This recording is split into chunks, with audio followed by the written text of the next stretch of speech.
The Supreme Court hearing oral arguments this morning in a major case that could undermine the Voting Rights Act of 1965. Louisiana versus Calais, centering on the creation of a second black majority congressional district in the state. That second majority black district, District 6, which includes Shreveport.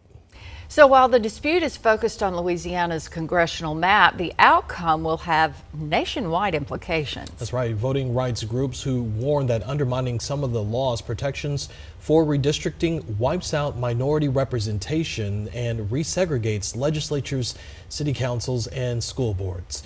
Political analyst Royal Alexander joining us more with how this all played out today in the U.S. Supreme Court. Royal, the big question, if for some reason the justices do decide that Section 2 of the Voting Rights Act has to go away, what does this mean for those elections in the future? If it's not fixed in time for 2026, it certainly would be by 2028. But what you really have, the arguments in the court today were, on the one side, you have the 14th Amendment Equal Protection Clause, which said that districts cannot be based solely on race. On the other side, you have the Voting Rights Act, a very powerful federal statute that says you cannot dilute minority voting strength. And those two things get states like Louisiana sued every 10 years when the census comes out. So people ask me from the arguments today, what is the Supreme Court going to do? And you can always be wrong, because what the justices ask questions about, they may entirely change their mind 6 months later. So I don't know what they're going to do, but it will affect the whole country. So the Louisiana Attorney General's arguments today were not what they were when the suit was first filed. And to be specific, they initially said it was not about race, but rather about politics. And then they said it was an unconstitutional application of race. Why did they change midstream?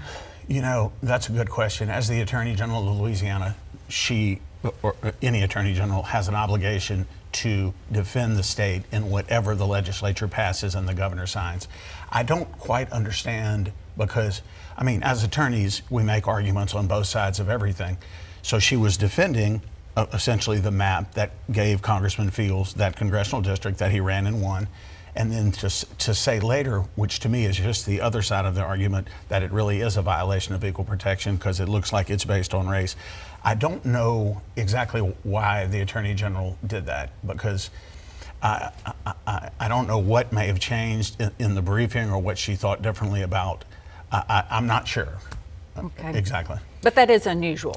It is, because, I mean, I think she took a position, and maybe there's something that I'm not aware of. I mean, Attorney General Merle has argued before the U.S. Supreme Court many times. She's a very smart lady.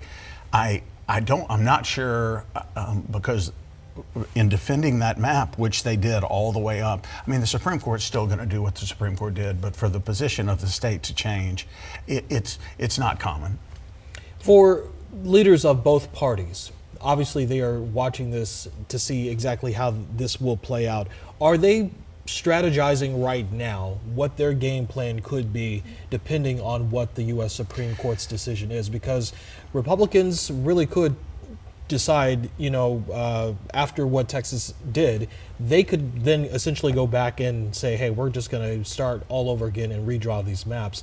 Are both parties kind of planning, strategizing right now?